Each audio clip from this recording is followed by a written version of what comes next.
오늘 빌립보서 3장 10절로 12절까지 지금 다 같이 한 목소리로 봉독합니다. 내가 그리스도와 그 부활의 권능과 고난의 참여함을 알려 하여 그의 죽으심을 본받아 어찌하든지 죽은 자 가운데서 부활에 이르려 하노니 내가 이미 얻었다 함도 아니요 온전히 이루었다 함도 아니라 오직 내가 그리스도 예수께 잡힌 바 된 그것을 잡으려고 쫓아가노라. 아멘.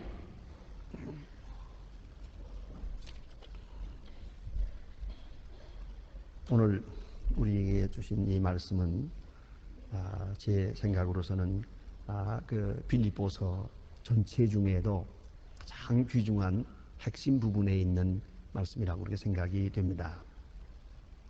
이미 우리가 지난 시간에 공부했습니다.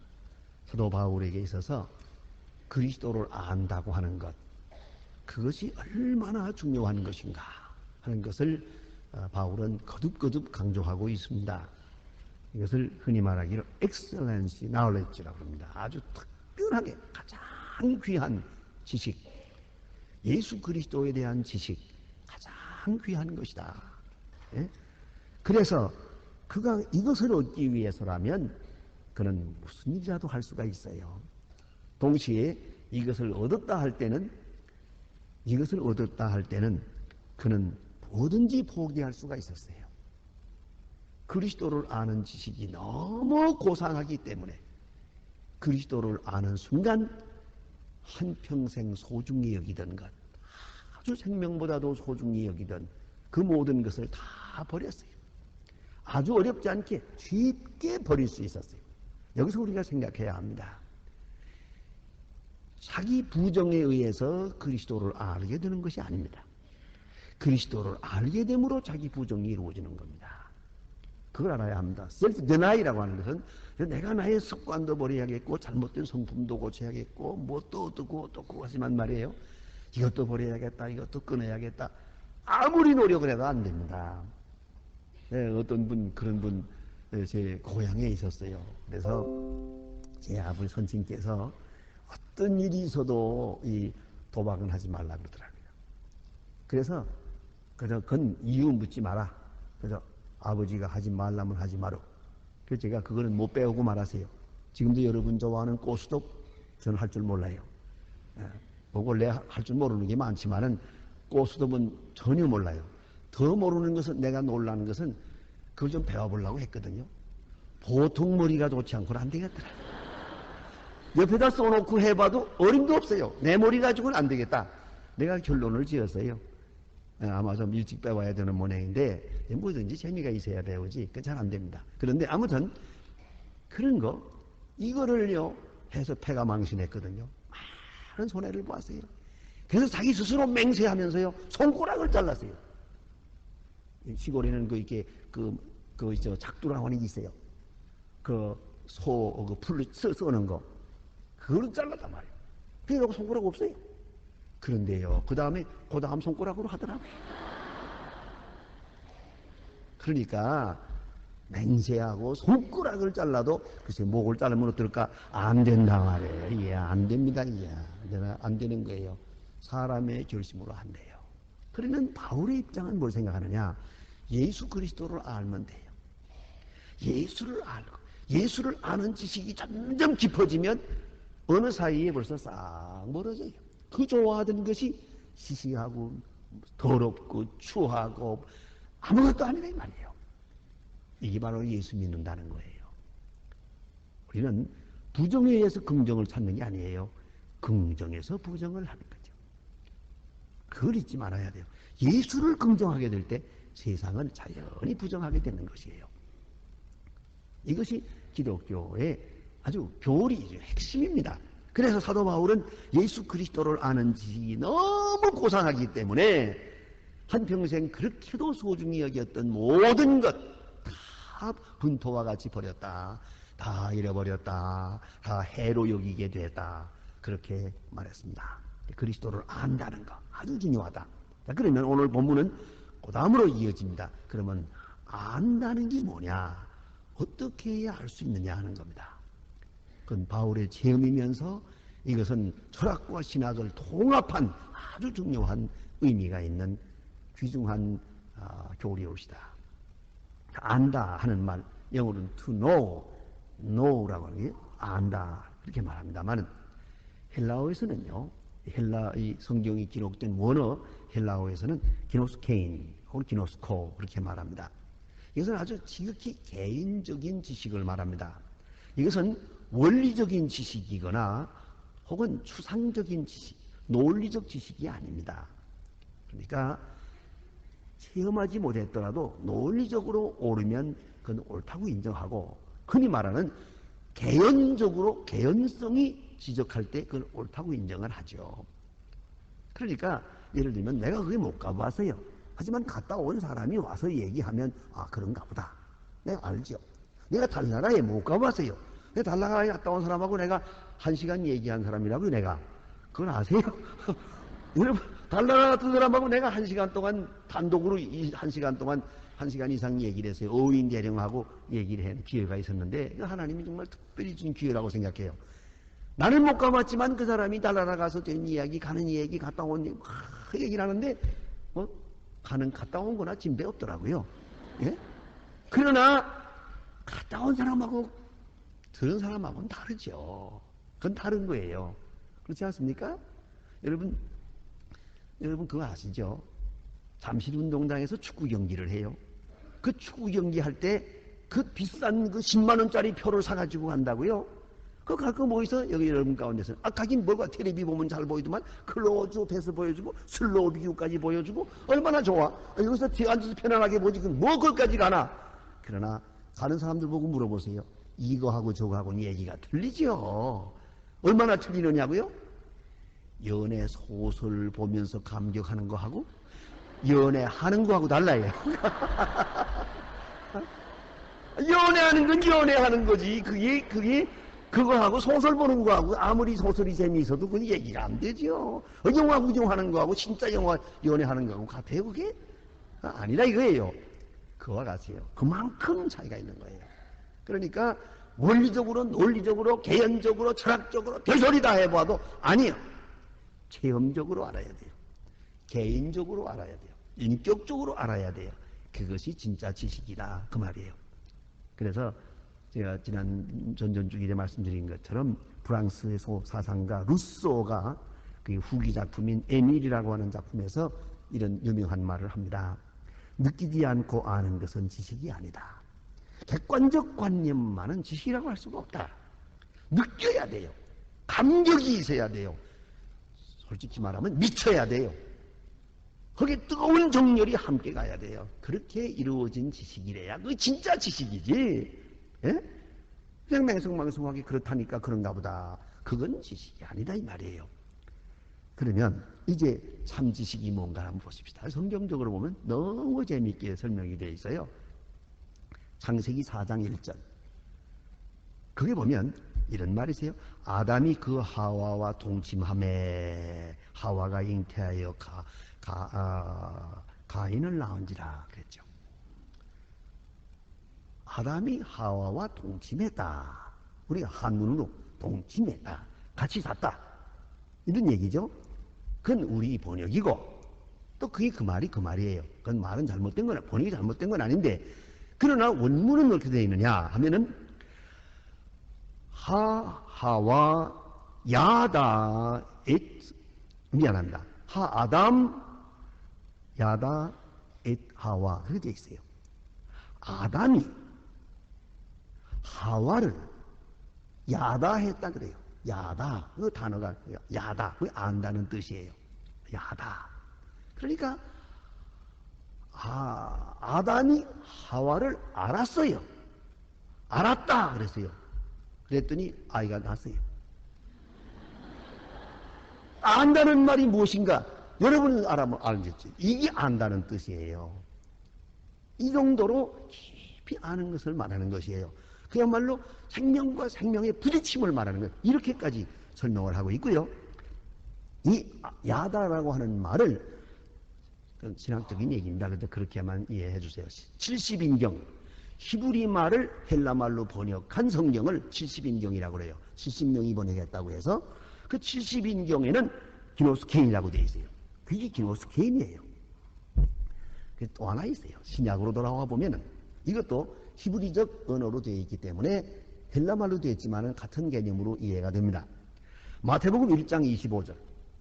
우리가 읽을 때마다 심각하게 읽는 부분이 하나 있어요. 그게 뭐냐면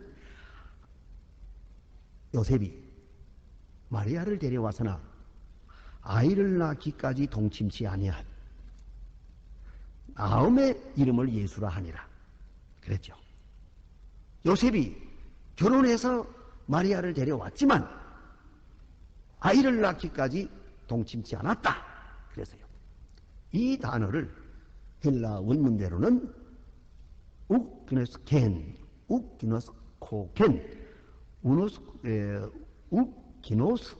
기노스코켄 그리고 아우텐 이렇게 되어 있습니다.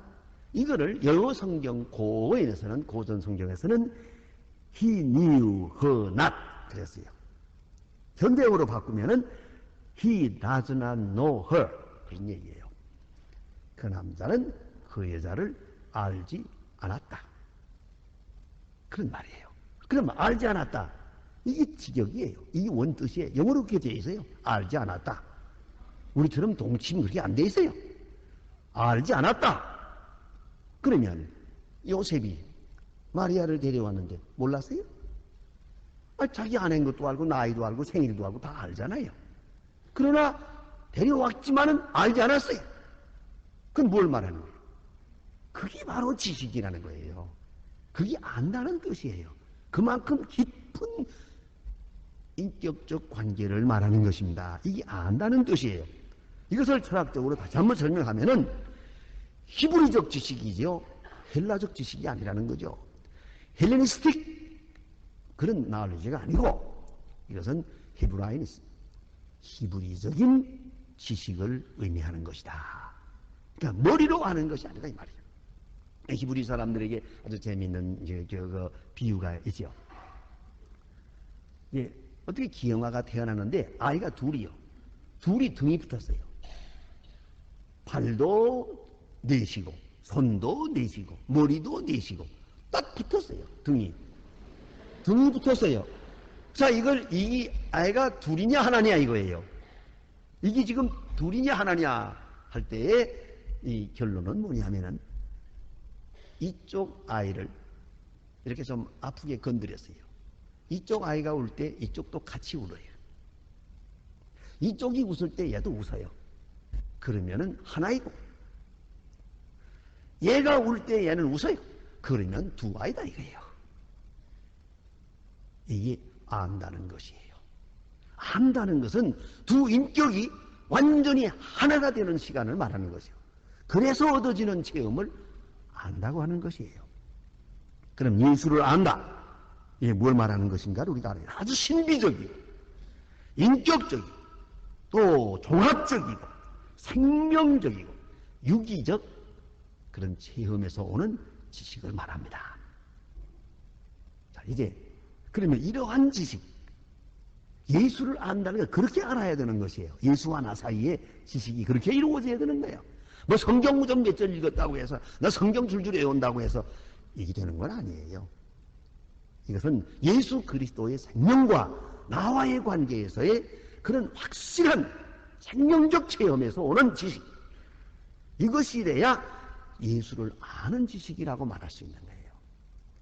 이렇게 될 때 자, 이런 체험이 있을 때 내 더러운 풍속, 내 더러운 생각, 내 더러운 감정 뭐 이게 무슨 문제가 돼요? 다 사라지고 말죠. 이걸 아셔야 됩니다. 그러면 무엇을 알아야 되느냐 하는 것이죠. 여러분 안다고 하는 문제에 있어서는 언제든지 꼭 그걸 잊지 말아야 합니다. 요새 그 아이들 무슨 입학시험 위해서 공부하는 거 보니까 그런 게 있대요. 책 나오는 것도 요새 제가 자세히 보지는 않습니다만 그 책 제목이 뭔가 핵심 정리 뭐 그러더라고. 핵심 정리 나랬죠. C-O-R-E 핵심 그게 중요한 거예요. 핵심을 모르면 모르는 거예요. 그 주변적인 얘기, 주변 변두리 얘기 아무리 알면 뭐래요. 핵심을 알아야지. 안 그렇습니까? 우리가 이 사람을 안다고 할 때 그거 아주 골자를 알아야지.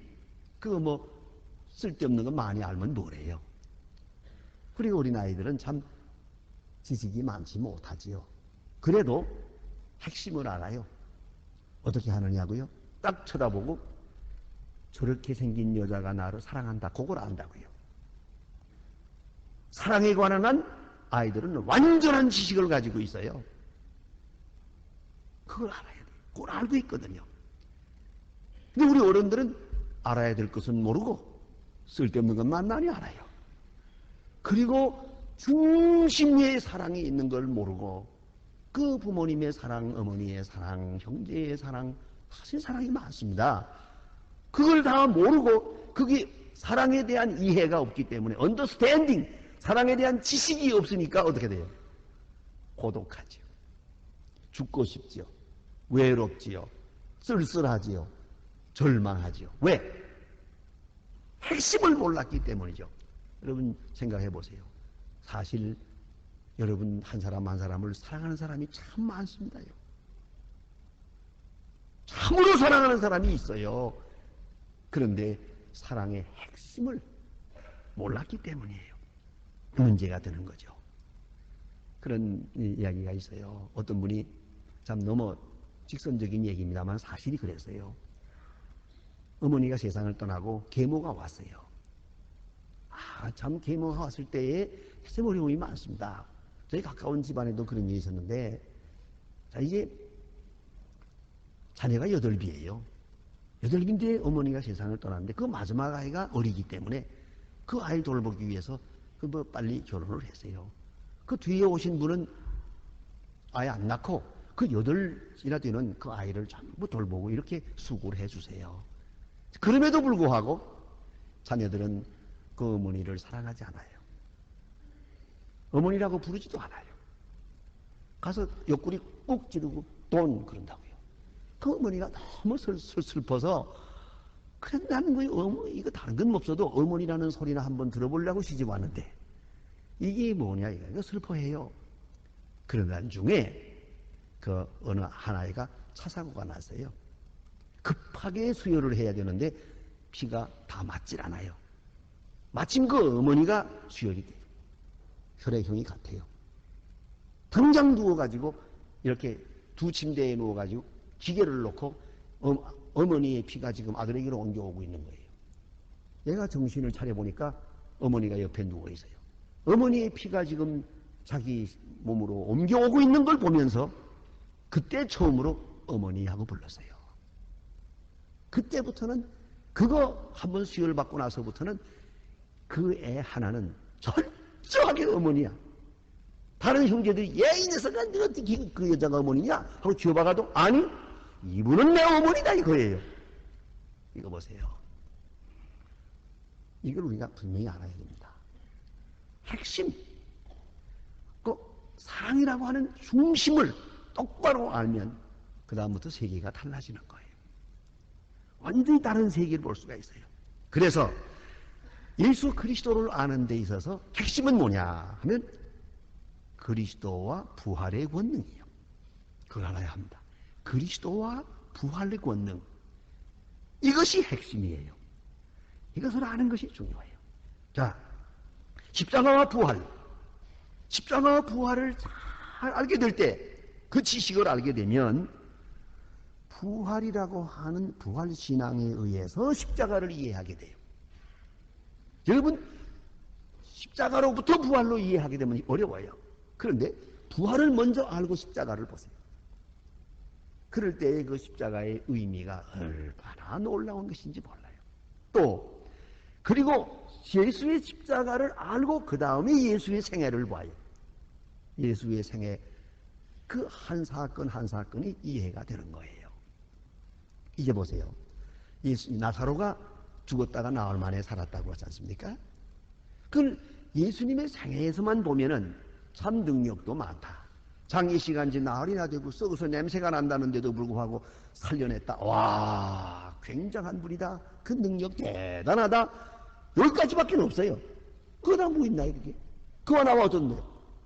그러던 분이 그저 3년 동안 일하고 가셨구만. 아이고 아깝다. 좀 더 오래 살아서 좋은 일 하지 않고. 여기까지밖에 없잖아요. 그러나 예수의 부활을 알고 십자가를 알고 그 다음에 나사로의 부활 사건을 보면은 얘기가 달라져요. 저것은 참된 부활에 대한 우리 인간에게 주시는 부활 사건을 이해하게 하기 위한 계시 사건이에요. 그걸 알아야 돼요. 예수님이 장님의 눈을 뜨게 했다. 아, 그 희한하다. 그게 아니에요. 부활을 알고 십자가를 알고 장님을 눈뜨게 한 역사를 보면은 모든 사람의 영적으로 어두워진 눈을 뜨게 하시는 역사가 거기 있구나. 깨닫게 되는 거예요. 예수님의 십자가와 부활의 능력이 그것을 이해하지 못하고 예수님의 생애를 본다면은 예수님은 마술사예요. 그것도 또 좀 인색한 마술사예요. 왜냐하면 왜? 어때요? 이렇게 하면 안 되겠습니까? 기왕에 병 고칠 바에는 손을 높이 들고 예루살렘에 있는 모든 문둥병자들아 다 나을지어다 뭐 그러면 되잖아요. 그렇게 할 것이지 뭘 그걸 만나는 사람만 고쳐주노? 그래가지고 어느 하세월에 제가 그렇잖아요. 한 사람 한 사람 만나가지고 돼요 그게? 요새는 또 그렇잖아요. 예수님은 한 사람 한 사람 만나서 이렇게 안수했잖아요. 그러면서 고쳐주었는데 요새는 매스메디어, 매스 시대가 됐어요. 그렇잖아요. 아픈데 손대세요. 다 아픈데 손대라고. 일시에 기도하잖아요. 그렇게 해야 한꺼번에 여러 사람 안수할 수가 있지. 하나씩 하나씩 안수하면 이거 뭐 도대체 몇 시간 며칠 걸릴 거예요. 그렇잖아요.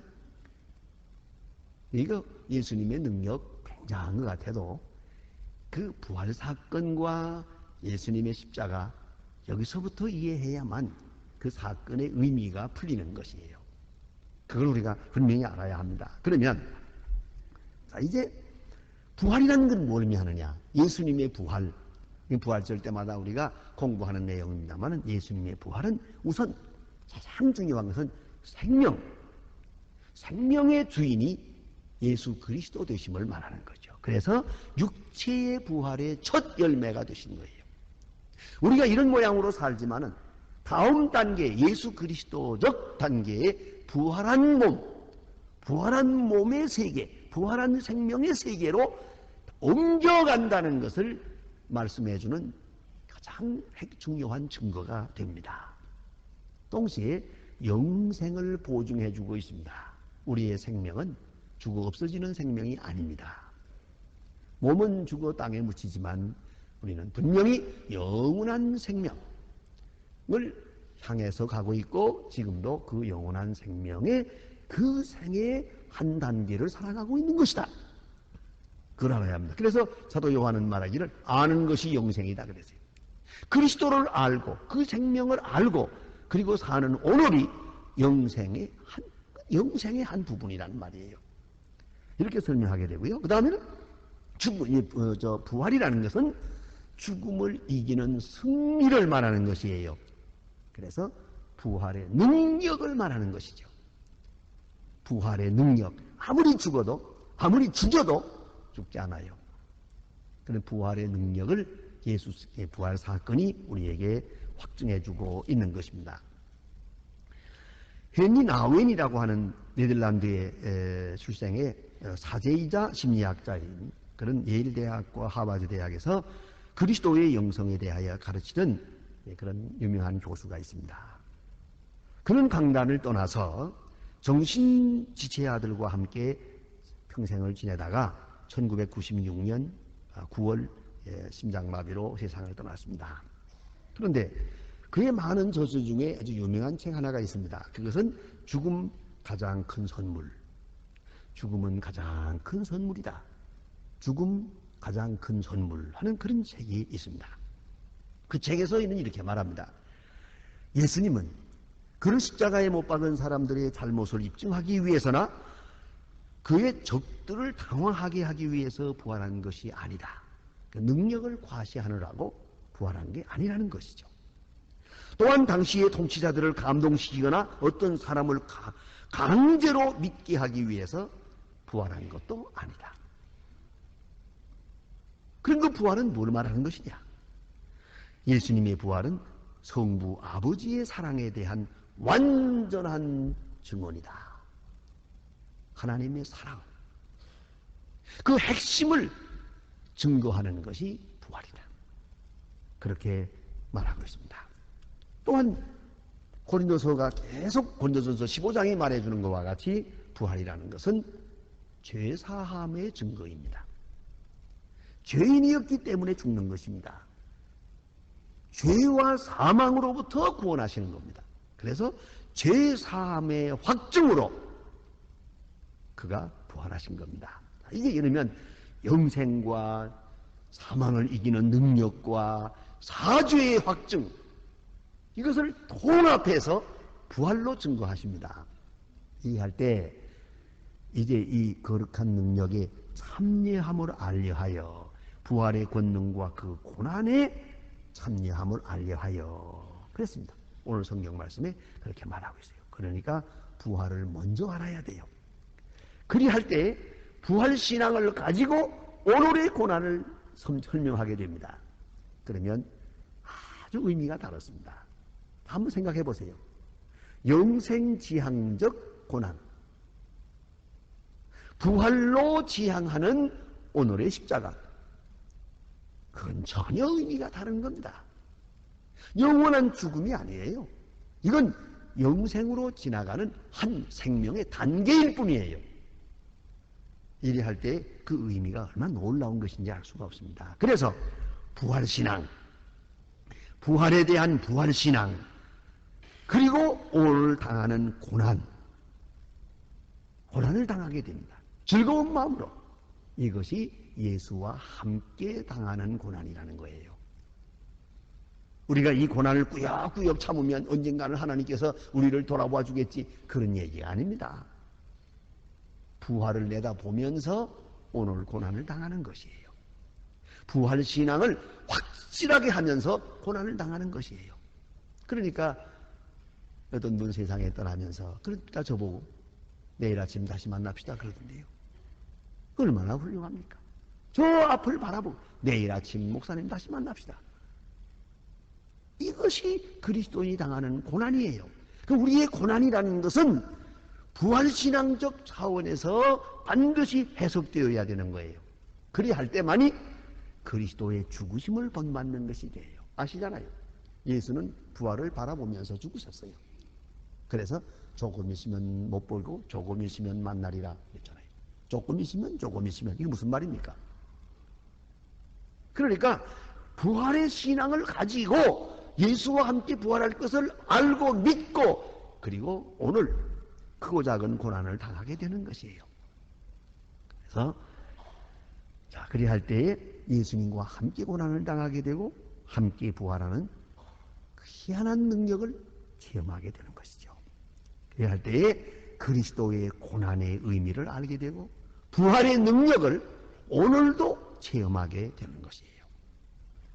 저는 가끔 그런 것을 텔레비에서 보면서 저분들이 얼마나 마음이 아플까 그런 생각을 해요. 권투시합 하는 거예요. 그 텔레비에 나올 때 보면 권투시합 할 때 막 때리고 있잖아요. 글쎄 그대로 이기는 사람이라면 모르겠는데 그 지는 사람의 그 아내, 그 사랑하는 사람들이 얼마나 마음이 아프겠어요. 저기서 한 대 얻어맞을 때마다 내 몸이 막 자지러질 거 아니에요. 그래서 그 대개 운동선수들의 어머니가 그 운동하는 거 안 본다 그러더요. 마지막에 이겼는지 졌는지 그것만 알지 그 텔레비를 안 본다 그래요. 그 보다가 잘못하면 심장마비가 걸릴 거예요. 그렇지 않습니까? 이게 얼마나 위험한 일이에요. 그게 좋은 얘기 아닙니다만은 배민수 목사님이라고 계세요.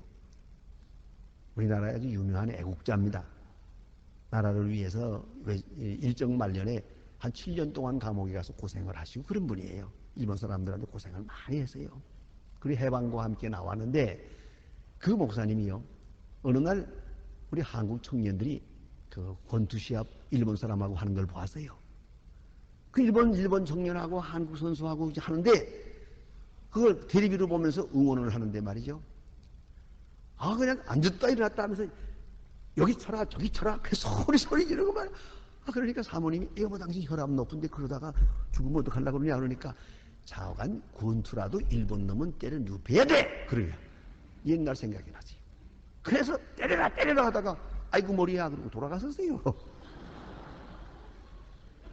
그게 뭐 말하는 거예요? 지금 저게 선수하고 나하고 하나가 된 거예요. 동일시된 거, 아이덴티파이 된 거라고요. 이 동체가 되는 거예요, 완전히. 사랑이라는 그런 거예요. 사랑하는 사람이 아플 때 내가 아픈 거죠. 아픔이 내게 전달되는 거예요. 기쁨도 내게 전달이 돼요. 그러니까 죽으심을 본받아. 이게 무슨 뜻이에요? 자, 미국의 성악가 중에 놀란드 헤이스라고 하는 유명한 흑인 성악가가 있었습니다. 지금은 그런 일이 없습니다만은 불과 얼마 전까지도 이런 일이 많이 있었습니다. 그녀가 독일 베를린에 가서 독창회를 하게 되는데 막이 열리자마자 이 흑인 가수가 밖에 나서니까 그 청중 속에서 야지가 올라왔어요. 흑인의 노래를 들어줄 수 없다. 이 검둥아 집어치워라. 그리고 아우성을 치더니요. 심지어는 오물까지 던졌어요. 그 잘 입은 드레스에 연애복에다가 막 오물이 묻었어요. 이 가수가 거기 서서 눈물을 흘렸어요. 계속 야지를 하니까 도저히 노래 부를 수가 없잖아요. 그래서 그만두고 나오려고 돌아섰어요. 돌아서서 무대 밖으로 나가려고 하는데 그 눈앞에 커다란 환상이, 큰 환상이 확 비치는 거예요. 딱 보니까 예수님의 십자가가 보이는 거예요. 빌라도 앞에 서신 예수님이 보이는 거예요. 그 환상 앞에 가만히 섰다가 다시 돌아서서 청중 앞에 나섰어요. 그리고 조용히 눈을 감고 있으니까 하도 야지를 하던 사람들이 이 기도하는 모습을 보고 조용해졌어요. 그때 눈물을 흘리면서 노래를 부르기 시작했어요. 그 노래는 온 청중을 사로잡았어요. 혼신을 다해 노래를 불렀어요. 마지막에 박수갈채가 우러나오고 함성이 나오고 기립박수를 하게 되세요. 그런 실제 실화가 있습니다. 왜 이 말씀 드리는 거 하니 그가 그 어려운 수모, 그 굴욕을 이길 수 있었던 것은 빌라도 앞에 선 예수님과 나와 하나가 되는 시간이었기 때문에 그 그리스도를 아는 지식이 그 어려운 일을 이길 수 있었다 하는 얘기입니다. 그래서 사도 바울은 말합니다. 어찌하든지 그리스도의 죽으심을 본받아. 그리스도의 죽으심을 본받아서야 부활의 능력을 알 수 있다는 거죠. 그리스도와 함께 죽는 역사가 아니고는 그리스도와 함께 사는 능력을 오늘 체험할 수가 없다는 것입니다. 여기서 우리가 생각해야 됩니다. 부활 신앙을 신앙만으로 아니고 부활 신앙을 실제 상황으로 부활 사건으로 이해하겠다는 거예요. 이것이 사도 바울의 신앙입니다. 부활 신앙만이 아니에요. 부활 신앙으로 오늘의 고난을 참아가면서 이 고난의 많은 어려운 고난을 겪어가면서 이 속에서 부활의 능력, 부활 사건을 오늘부터 하나하나 체험하겠다는 거예요. 이것이 그리스도인의 생활입니다. 그래 오늘 본문에 보니 어찌하든지 죽은 자 가운데서 부활에 이르려 하노니 놀라운 말씀이에요. 여기에 사도 바울의 깊은 신앙 간증이 있습니다. 기도하십시다.